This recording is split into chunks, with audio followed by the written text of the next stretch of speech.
In this lecture, we will discuss RC phase shift oscillator, its operation, derivation of the expression of frequency and the features of this oscillator. So, let's begin. RC phase shift oscillator. First of all, let us see the circuit diagram of RC phase shift oscillator. RC phase shift oscillator consists of a normal C amplifier,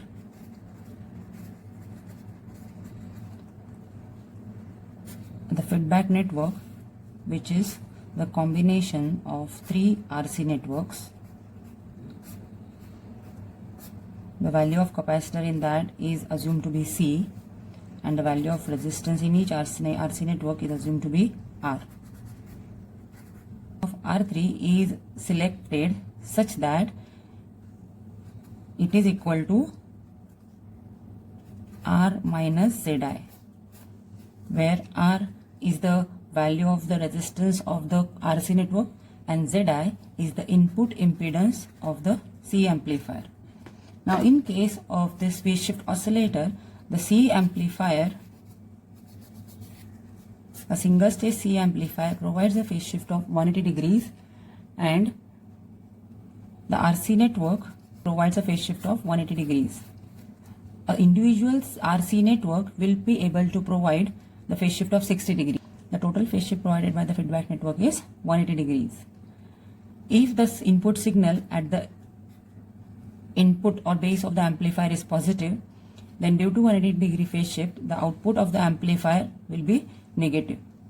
And this negative output of the amplifier is given as the input to the feedback network. The feedback network adds one more 180 degree phase shift, so the output of the feedback network becomes positive.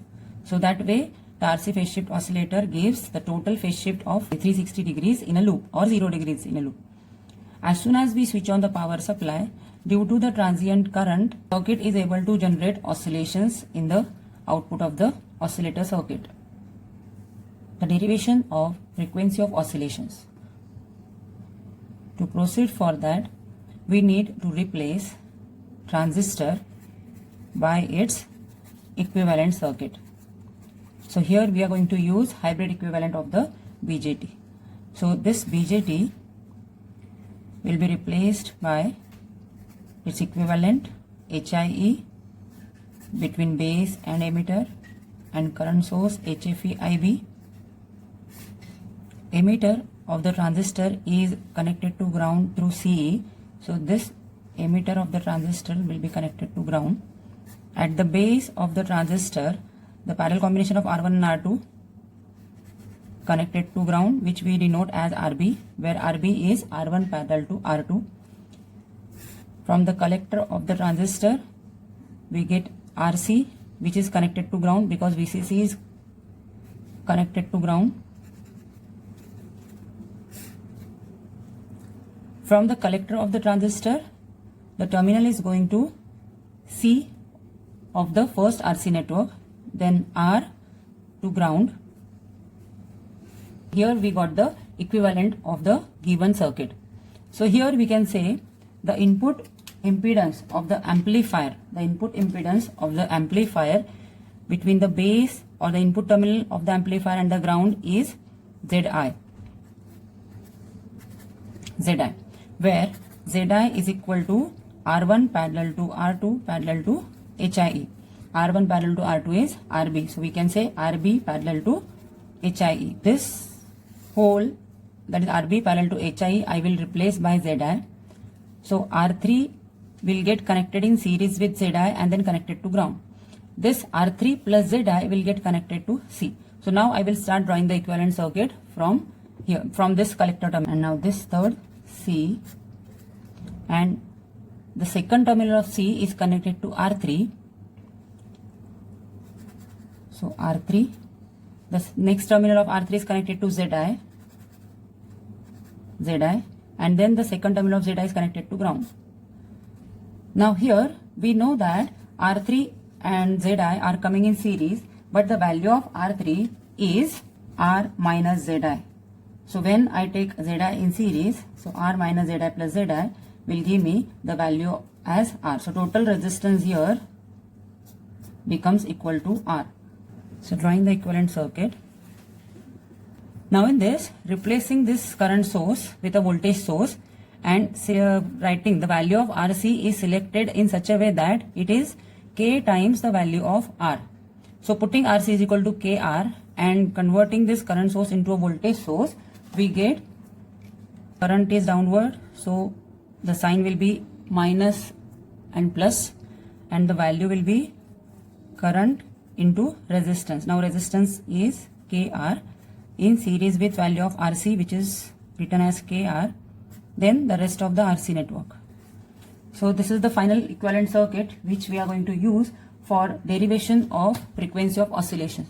Now from this circuit, if I assume the loop currents to each loop, let us say first loop current is I1 in clockwise direction, second loop current is I2 in clockwise direction, and third loop current is I3 in clockwise direction. From the circuit diagram, in the feedback network, the gain of the feedback network can be given as output signal upon input signal. So what is the output signal in the feedback network? The output signal is the current which is flowing through R, or if I refer my previous circuit diagram, here we can say first loop current, second loop current, third loop current. So the current flowing through R3 is the output signal of the feedback network, and that current is I3. So what is the current flowing through R3 is I3, third loop current. And the input current to feedback network is IC, that is the collector current from the transistor, right? So input current to the feedback network is IC. Whereas in case of amplifier, the input current of the amplifier is IB and the output current of the amplifier is IC. Making use of these terms, beta is output current I3 upon input current IC, and A, that is gain of the amplifier without feedback, is output current of the amplifier, that is IC, and input current of the amplifier IB. We know that IC is nothing but HFE times IB. So when I substitute HFE IB in place of IC, I get the equations or expressions for A and beta like this. Now from A and beta, I would get the expression for A beta, which is the loop gain, as the loop gain expression simply is the ratio of I3 upon IB. Now from this circuit, I will determine the expression of I3 from the circuit diagram, replacing the capacitor values by their reactances in the S domain. So writing 1 by Cs for every capacitor, applying KVL to each loop and writing the equation of each loop. So first loop, when I apply KVL to each loop, moving in the clockwise direction, plus coming first, we put minus sign. Net current flowing through R, we assume in the downward direction as I1 minus I2. Therefore the next term in the first expression will be minus I1 minus I2 into R is equal to 0. Simplifying this, taking all the I1 terms together, I2 terms together, and I3 terms together, and changing the sign, and there is no I3 term, so putting 0 for the I3 term and taking this term on the other side. After changing the sign, we get negative term only on the RHS.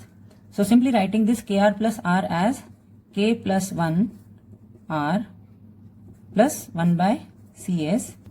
So this is equation 1, which we get by applying KVL to loop 1.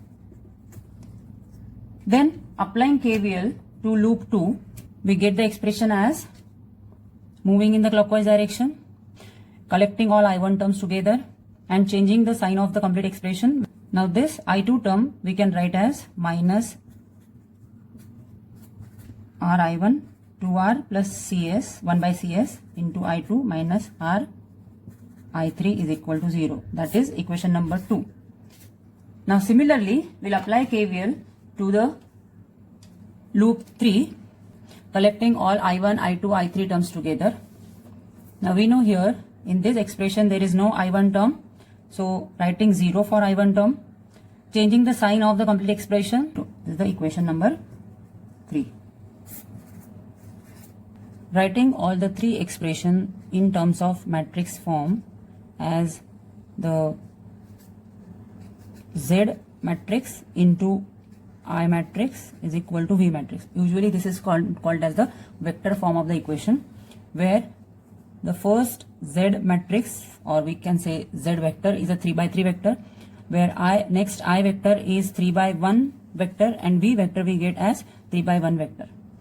So putting all the 3 expression in this form, writing the coefficients of all the equations.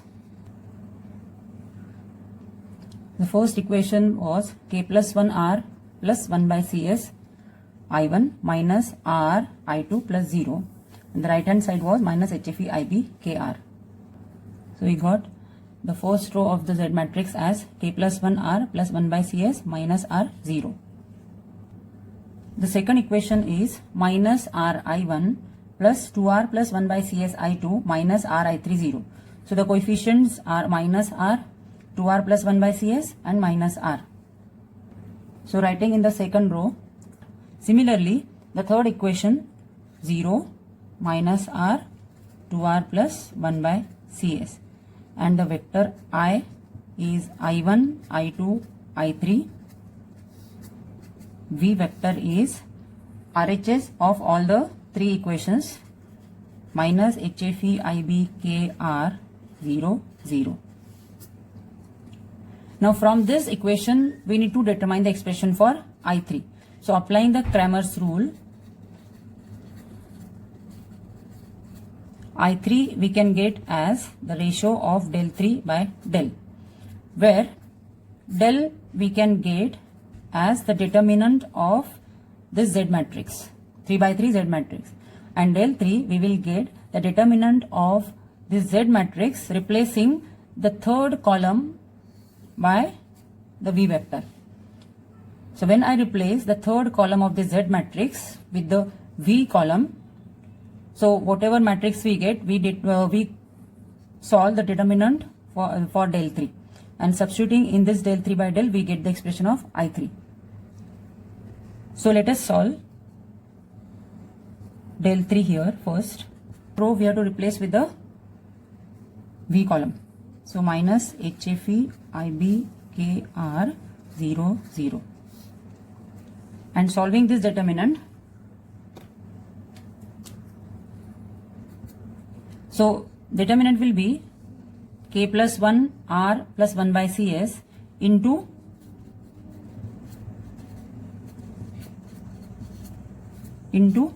cross product of these two, so it will be 0. Then minus opposite of this, that is minus minus plus, minus of minus r, and cross product of minus r with 0, 0 with 0. So again it will be 0.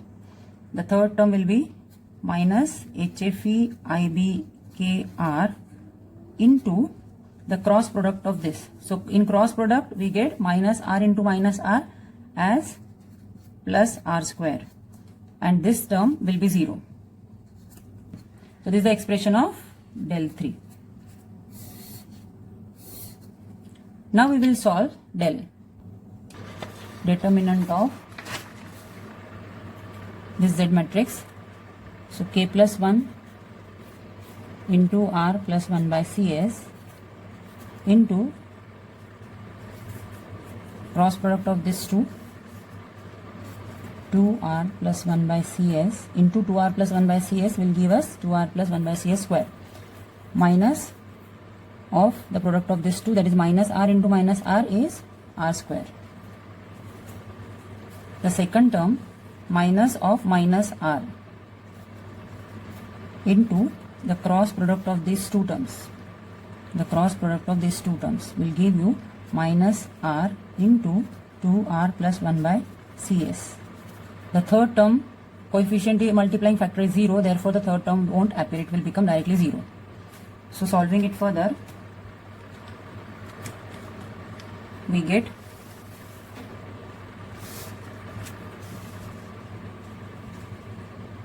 this k plus 1 r plus 1 by cs. 4r square minus r square will give you 3r square plus 1 by c square s square. Okay, we forgot here one more term, that is here it should be, when I solve this bracket, 2r plus 1 by c s square as 4r square plus 1 by c square s square plus 4r upon cs. So solving it here, 4r plus 4r upon 1 by cs minus solving this 2r cube minus r square upon cs. Open these brackets. So k plus 1 r multiplied by the bracket terms. Then 1 by cs into the complete bracket terms and writing the further terms as it is, 2r cube minus r square upon cs. So combining r cube terms, we get r cube, first r cube term here and second r cube term here.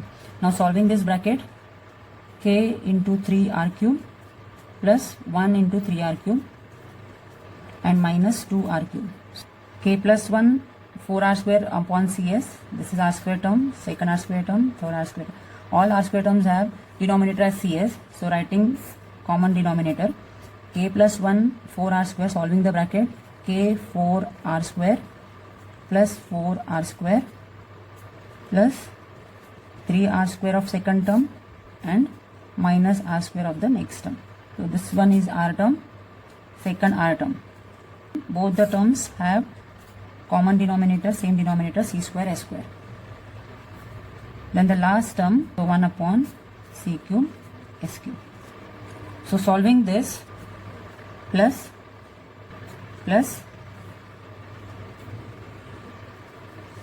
from this we get del as, taking r cube terms together, k plus 1 into r cube plus r square terms common, so 4k plus 6 r square upon cs, k plus 5 r upon c square s square plus 1 upon c cube s cube. Simplifying this, taking LCM as c cube s cube, so we get this as expression of del. Substituting the expression of del 3 and del in I3 as del 3 upon del. The expression of del 3 was minus HFE IB into K R cube, and expression of del is 3k plus 1 s cube r cube c cube plus 4k plus 6 s square r square c square plus k plus 5 s r c plus 1. The c cube s cube in the denominator will be taken in the numerator as c cube s cube, like this. S is equal to j omega. Then s square will be substituted as minus omega square and s cube will be put as minus j omega cube. So from this we get the expression of I3 as upon 3k plus 1 minus j omega cube r cube c cube plus 4k plus 6. In place of s square we have to put minus omega square r square c square k plus 5 s. In place of s we have to put j omega r c plus 1. Now solving this further, we get I3 as, this minus will become plus j omega cube r cube c cube into HFE IB into k upon minus j omega cube r cube c cube into 3k plus 1 plus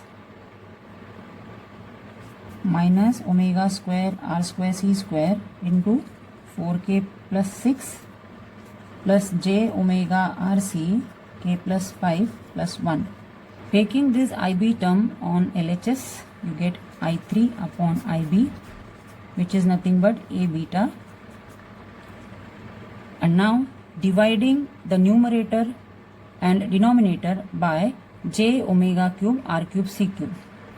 So dividing the numerator by j omega cube r cube c cube will simply give you HFE k. Now divide the whole denominator by j omega cube r cube c cube.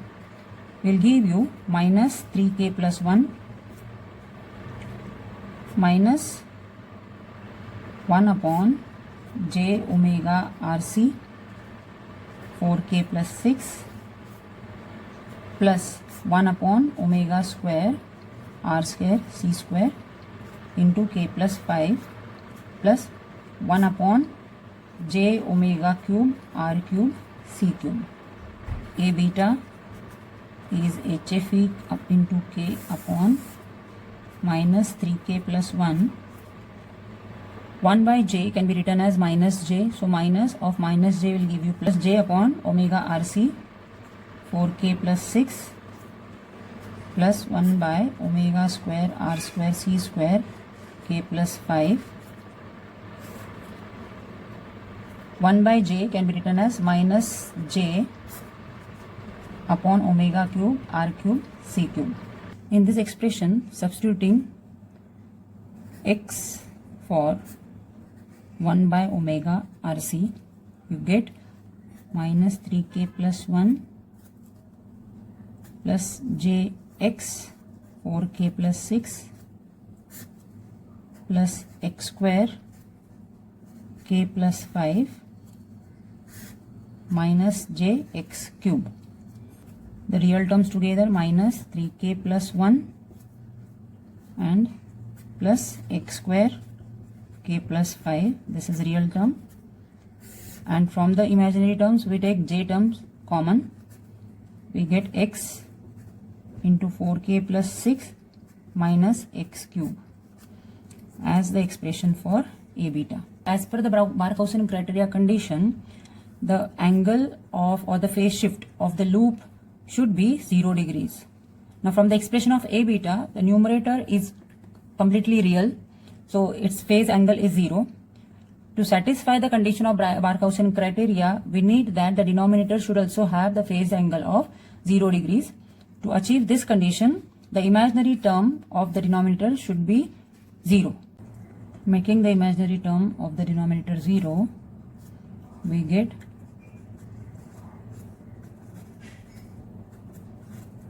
solving it 4k plus 6 minus x square is equal to 0. So therefore x square is equal to 4k plus 6 and x is equal to root of 4k plus 6. As we know, x is equal to 1 upon omega rc. So writing it here in place of x, we get, so writing it as 1 upon 2 pi f is equal to rc root of 4k plus 6. So therefore f is equal to 1 upon 2 pi rc root of 4k plus 6. This is the expression of phase shift oscillator frequency. As we have seen, the condition for 0 phase angle of the loop is x is equal to root of 4k plus 6. So substituting this in the expression of A beta, also substituting the imaginary part of the denominator of A beta as 0, we now get A beta as, in place of x square we substitute 4k plus 6 into k plus 5.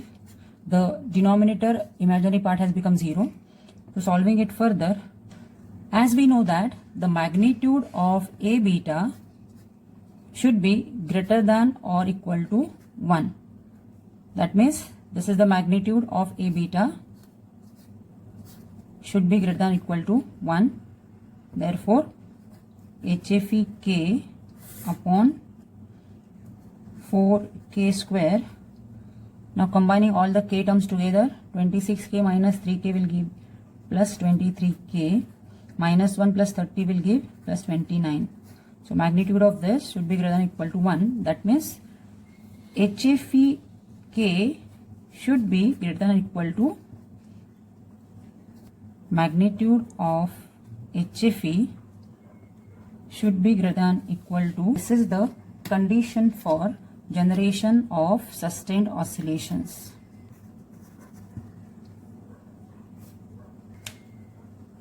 Now let us discuss some of the features of RC phase shift oscillator. First feature is that this oscillator is suitable for operating range of frequencies from few hertz to up to 200 kilohertz. The second feature is that the circuit of this oscillator is very simple. Third feature is that it is used for only fixed frequencies and not for variable frequency generation. The last feature, which we can say as the limitation of this oscillator, as poor frequency stability. We have seen the operation of RC phase shift oscillator, the derivation of oscillation frequency, and features of oscillator.